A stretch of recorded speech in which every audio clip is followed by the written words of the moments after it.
బాగు చేస్తాం. గత ప్రభుత్వాలు రైతుని ఇబ్బంది పాలు చేసినాయి, నాశనం చేసినాయి. రైతు బంధువు అని ప్రకటించినాయి, ఈ సక్రంగా ఇవ్వలేదు. రైతు రుణమాఫీ అని చెప్పి కూడా ₹1,00,000 రుణమాఫీ అని చెప్పి కూడా బీఆర్ఎస్ పార్టీ అమలు చేయలేదని చెప్పి, మేము అధికారంలోకి వస్తే అమలు చేస్తామని చెప్పి కాంగ్రెస్ పార్టీ ఆనాడు చెప్పింది.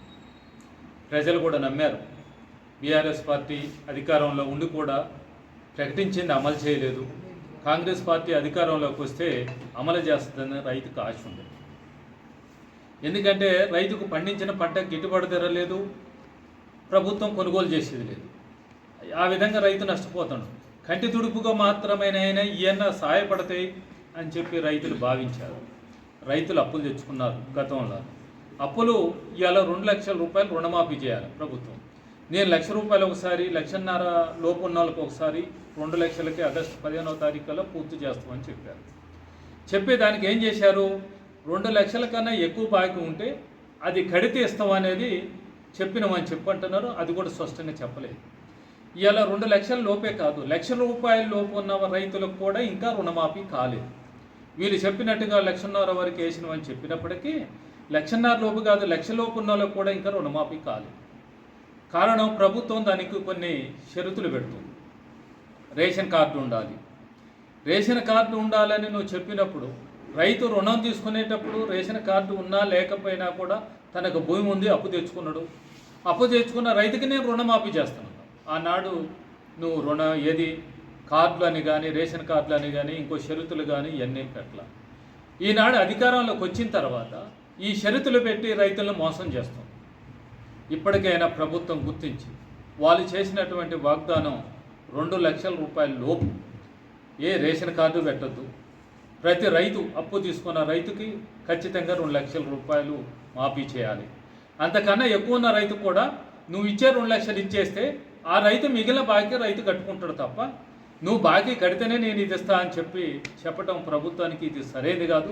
ఇది రైతులను మోసం చేసేదే. కాబట్టి ప్రభుత్వం ఇది గుర్తించి ఈ విధంగా గట్ట ప్రకటన చేసి రైతులకు ఇవ్వకపోతే మేము రైతు సంఘం నుంచి 28వ తారీఖు నాడు కలెక్టరేటు ధర్నా కార్యక్రమం చేశాం. ఆనాటికి కూడా ప్రభుత్వం స్పందించకపోతే అదర్ కార్యక్రమం కూడా తీసుకోవడం జరుగుతుంది. రైతులు గందరగోళ పరిస్థితిలో పడ్డారు. కొంతమంది 2 లక్షల పైగా ఉన్న వాటిని కట్టాలనా, కడితే నాకు ఎమ్మటే వస్తాయా అని కూడా ఆందోళన పడుతున్నారు.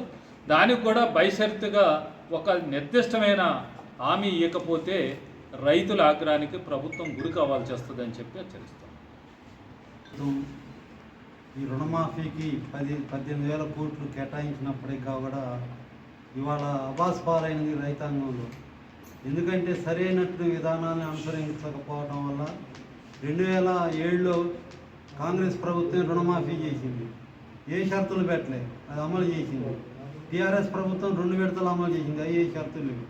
కానీ ఇవాళ కాంగ్రెస్ ప్రభుత్వం అధికారానికి వచ్చిన తర్వాత 6 గ్యారంటీలని, రైతు బంధు అని, ఇవన్నీ రైతు భరోసా అని, ఇంకా అనేక హామీలు ఇచ్చారు.